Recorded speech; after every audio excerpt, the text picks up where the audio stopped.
Bonjour à tous, bienvenue sur Mathessa, ma chaîne de maths pour dédramatiser. Au programme aujourd'hui une leçon pour les élèves de la classe de seconde, mais qui sera finalement utile à tous les élèves du lycée. Résoudre un système, méthode de Cramer. La résolution d'un système est toujours un petit peu compliquée pour les élèves. Vous avez certainement déjà vu la vidéo qui traite de la méthode par substitution, également la vidéo qui traite de la méthode par combinaison linéaire. Si ce n'est pas le cas, je vous invite à aller naviguer sur la playlist pour vérifier vos acquis et vos connaissances sur ce point. Gabriel Cramer était donc un mathématicien suisse, il a vécu de 1704 à 1752. J'aime bien donner le repère historique de la date de la mort de Louis XIV, le 1er septembre 1715, pour pouvoir évaluer la position du mathématicien dans l'histoire. Il a élaboré toute une théorie mathématique sur la résolution de systèmes linéaires en utilisant finalement une notion mathématique qui allait être développée et découverte plus tard. Cette notion, c'est le déterminant d'un système. Donc si vous avez un système AX plus BY égale C, DX plus EY égale F, eh bien le déterminant du système va donc s'écrire A, B, D, E, et on l'évalue en calculant comme ceci le produit en croix. Vous avez, j'espère, vu la vidéo sur le déterminant d'un système linéaire. Vous savez que c'est un nombre. Ce nombre est soit nul, soit non nul.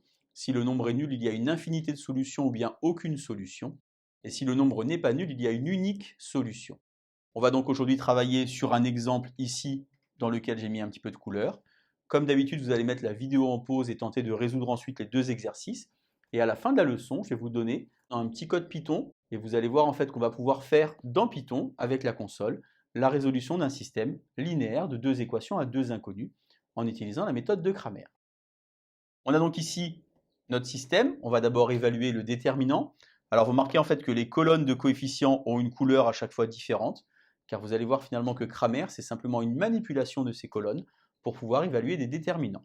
Je vais donc respecter mon petit code couleur pour calculer le déterminant du système. J'ai donc ici 5, 3 pour commencer, et ensuite j'ai 4, 7. Je vais donc calculer à l'aide du produit en croix. 5 fois 7, 35, moins 3 fois 4, 12. J'obtiens donc 23. Le fait d'obtenir 23 ici m'assure que le système possède une unique solution.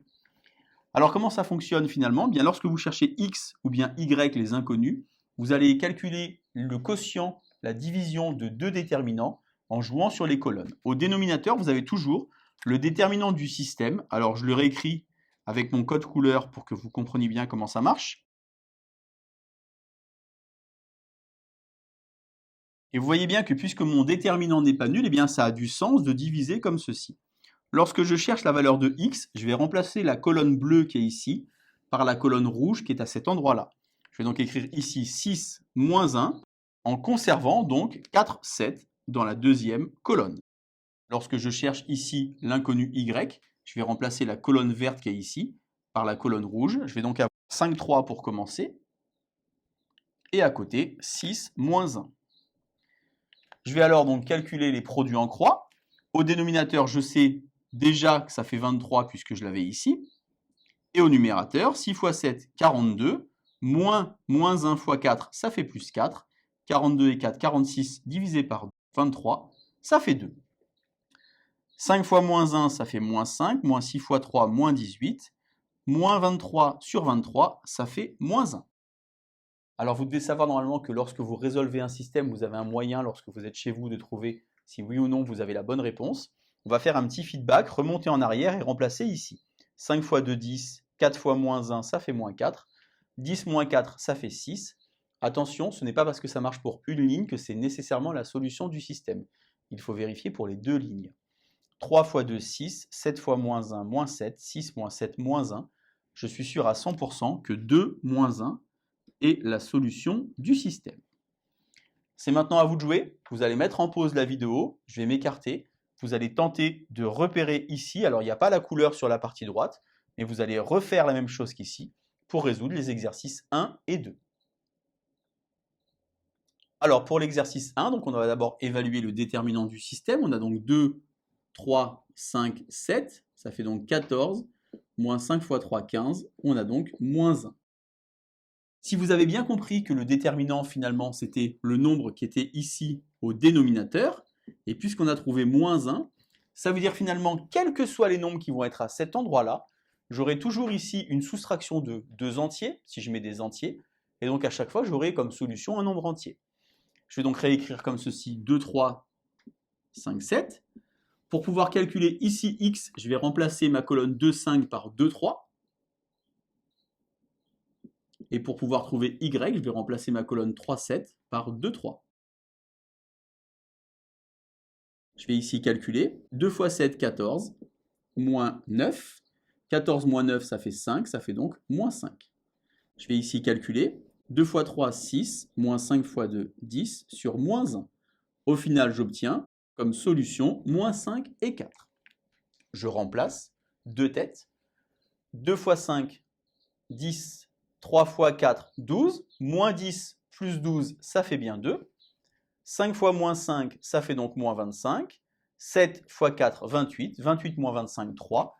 Je suis sûr que moins 5, 4 est la solution du système.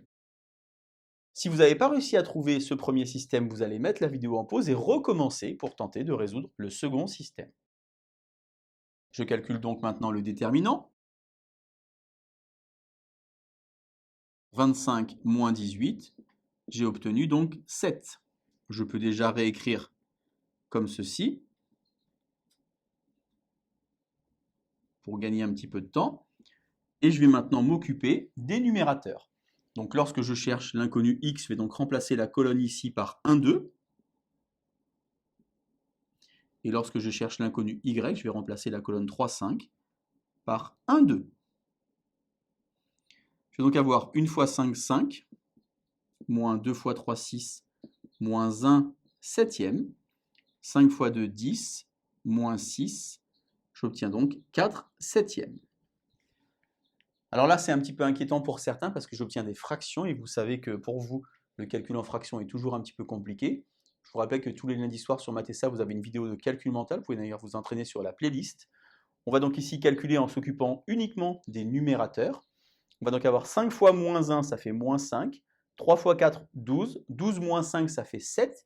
Mais finalement, c'est 7 sur 7. 7 sur 7, ça fait 1.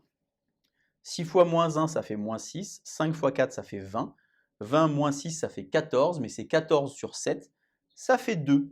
Je suis donc certain que moins 1 septième et 4 septièmes est le couple solution du système donné ici.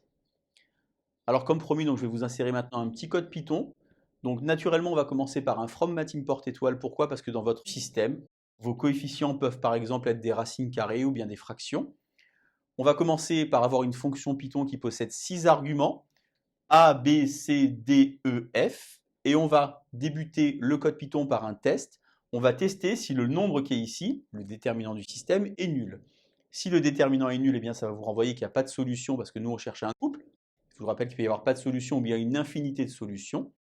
Et si le déterminant n'est pas nul, eh bien ça va vous renvoyer donc ce fameux couple qu'on va avoir. Donc on va calculer ici le quotient, vous voyez, des deux déterminants qui est noté là-bas. Et à la fin, donc, ça va vous renvoyer le couple solution x, y. On peut donc tester, si vous le souhaitez, avec le système qui est noté ici. On va donc rentrer la fonction Python avec les arguments 5, 4, 6, 3, 7, moins 1. Et lorsqu'on fait tourner le code Python sur la console, on obtient que le couple solution de ce système, c'est 2 et moins 1. Donc vous voyez, méthode de Cramer, c'est extrêmement intelligent. Si vous êtes assez fort en calcul mental, vous allez pouvoir résoudre des systèmes uniquement en calculant des déterminants. Je vous laisse vous entraîner et je vous dis à bientôt sur Mathessa. Bonne journée.